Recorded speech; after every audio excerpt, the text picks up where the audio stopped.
আসসালামু আলাইকুম। আবারও একটি নতুন ব্লগ নিয়ে আপনাদের মাঝে হাজির হলাম। আজকের ব্লগটি আমি সকালে প্রকৃতি দিয়েই শুরু করলাম। ঘুম থেকে উঠে যখন প্রকৃতির এই সবুজ শ্যামল দৃশ্য চোখে পড়ে আসলে মনটাই ভালো হয়ে যায়। যাই হোক, আশা করি আমার এই ব্লগটি শুরু থেকে শেষ পর্যন্ত সবাই দেখবেন। প্রথমত আজকের ব্লগে রয়েছে তেলাপিয়া মাছ। বাজার থেকে আনা তেলাপিয়া মাছ কাটতে শুরু করে দিলাম। তারপরে নিয়ে বসলাম গাছ থেকে পাড়া একবারে তরতাজা ছই।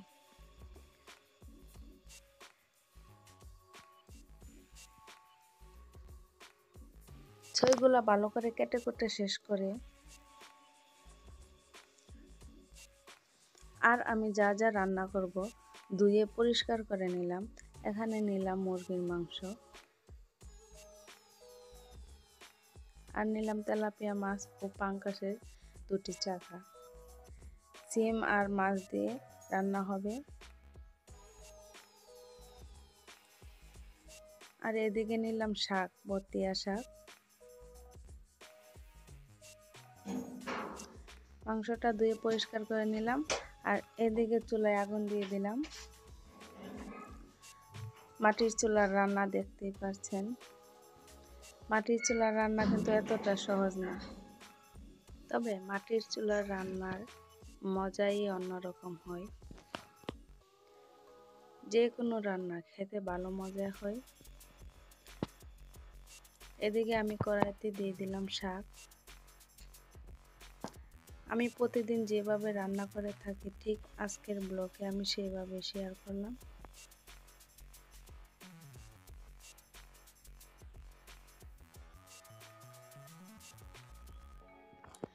গ্রামের পরিবেশে আমরা যেভাবে রান্না করে থাকি প্রতিদিন আপনাদের মাঝে হয়তো ভিডিও বা লাইভের মাধ্যমে আমি শেয়ার করে থাকি। আশা করি আপনারা আমাকে সাপোর্ট করবেন। এদিকে পাতিলে দিয়ে দিলাম তেল।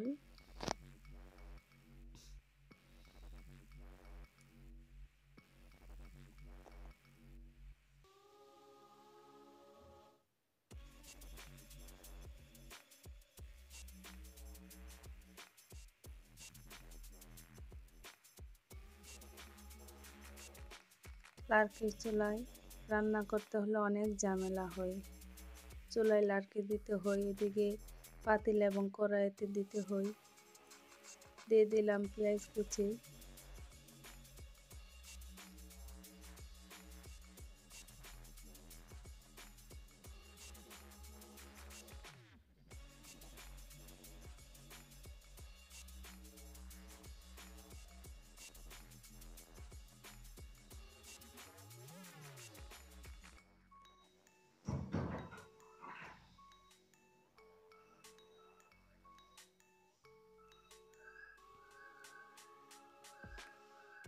দিয়ে দিলাম তেজপাতা ও এলাচ আর দারচিনি।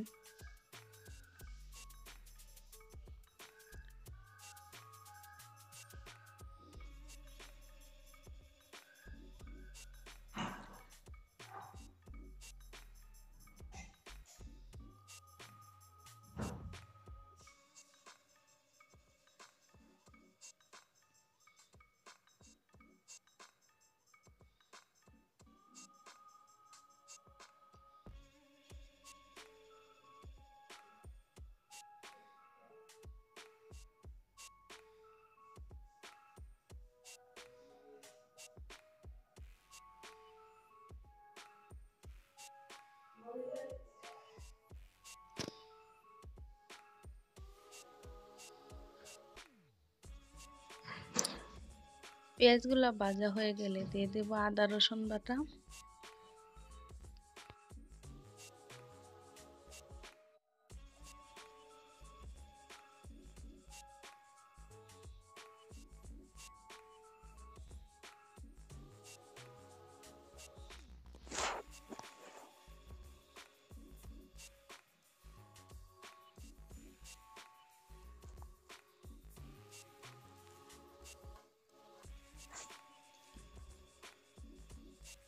দিয়ে দিলাম অল্প একটু পানি মশলাটা কষানো হওয়ার জন্য।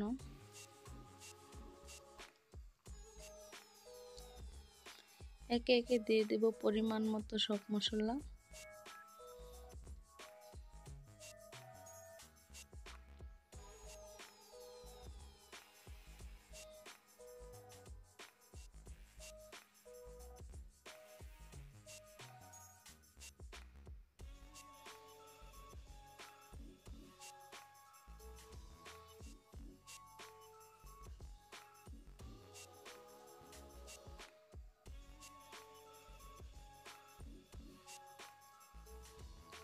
মশলাটা কষানো হয়ে গেলে দিয়ে দিলাম মাংসগুলি।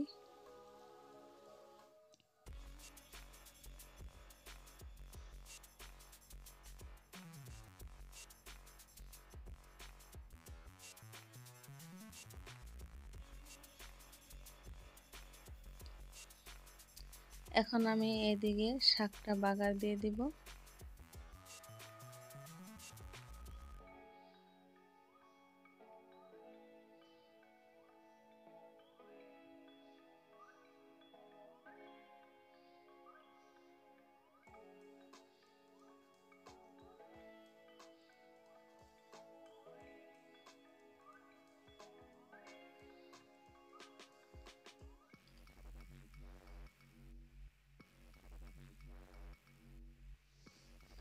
শাকটা হয়ে গেলে এদিকে আমি মাছগুলা ভেজে নেব তরকারি রান্নার জন্য। আমি কিন্তু এখনো বাতি বসাইনি।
ধীরে ধীরে আমার রান্না প্রায় শেষ পর্যায়ে চলে এসেছে।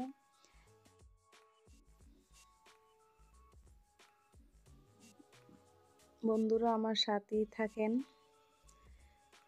আমার ব্লগটি প্রায় শেষ পর্যায়ে চলে এসেছে। আমার ভিডিও এবং ব্লগ যদি ভালো লেগে থাকে সবাই আমার চ্যানেলটিকে লাইক, কমেন্ট এবং সাবস্ক্রাইব করে আমার পাশে থাকবেন। আরও ভালো ভালো নতুন নতুন ব্লগ এবং ভিডিও দেখার অপেক্ষায় থাকবেন।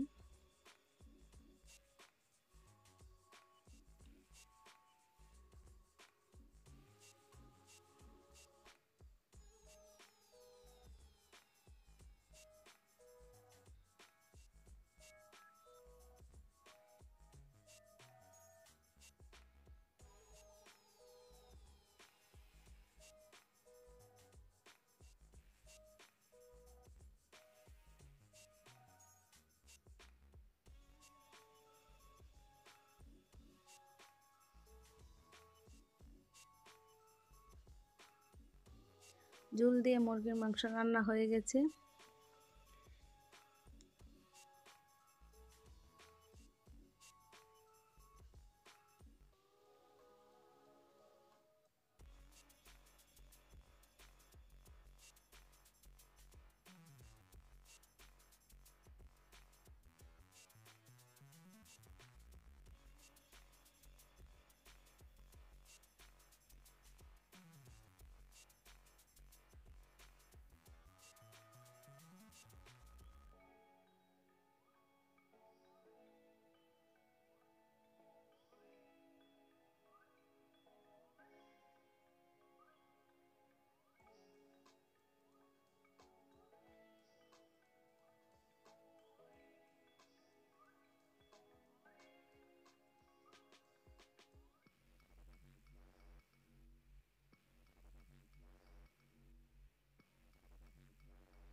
সিম তরকারি মানেই ধনিয়া পাতা।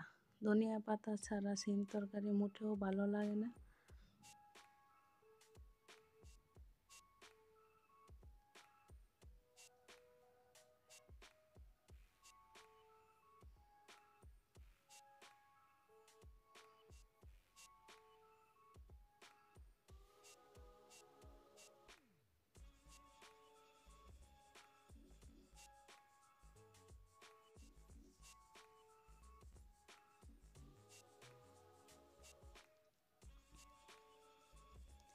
হ্যাঁ, এখানে অনেকের মনে প্রশ্ন জাগতে পারে যে আমি তো একবার শাক রান্না করে ফেললাম, এখন আবার এখানে কি করছি। আমার এক আপু বাহিরে থাকে, ওনার জন্য এই ভর্তা শাকগুলা রাখা হবে ফ্রিজে, সেই কারণে শাকগুলা একটু হালকা ভাপ দিয়ে রাখা হচ্ছে। এরকম ভাবে ভাপ দিয়ে শাকগুলা ফ্রিজে রাখলে নাকি শাকের ঘ্রাণ ও স্বাদ দুটোই থাকে।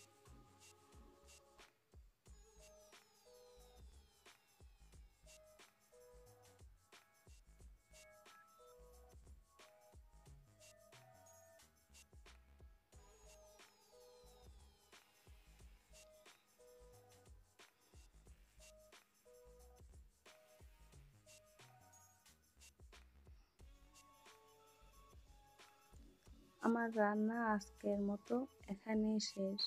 যদি আমার ব্লগটি ভালো লেগে থাকে তাহলে প্লিজ সবাই লাইক কমেন্ট করে আমার পাশে থাকবেন।